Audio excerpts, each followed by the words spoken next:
साथीहरू सम्पूर्णलाई नमस्ते। आज हामी चाहिँ बाख्रा गोठाला आएको। यहाँ औसेली पाकेर यस्तो भएछ। औसेली खाने भनेर हो है। हामी चाहिँ औसेली गाइजहरू औसेली पाकेछ। औसेली कति साह्रै पाकेछ है हाम्रो गाउँतिर। यस्तो औसेली चाहिँ खानुपर्छ बेला बेलामा। यसलाई चाहिँ पैसा पर्दैन, फ्रीमा आउँछ। कति मिठो,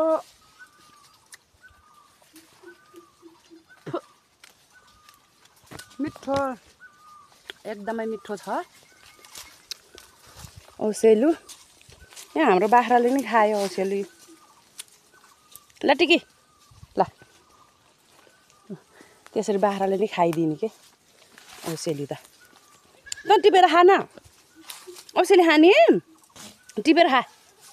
मेरो टिकी बाख्रा औसेली खाने भनेर आएको।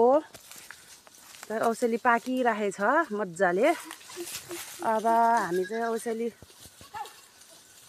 खाना आएको। गोठालो आउँदाखेरिमा यसरी पाकेर बसेको रहेछ औसेली। त्यही भएर हामी पाकेको कति ठुलो ठुलो हो औसेलु।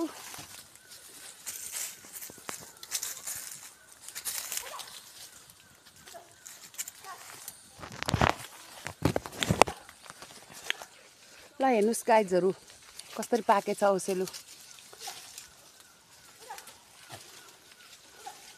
टिप्ने अनि खाने।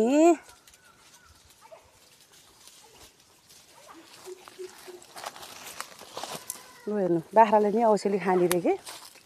धेरै भयो, मान्छेले नि खान नसक्ने भयो।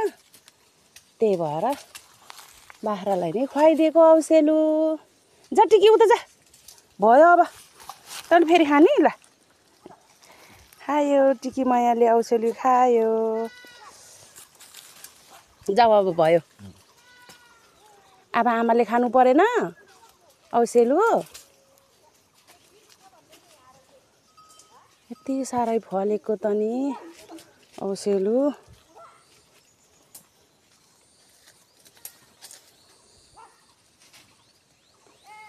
यसरी फलेको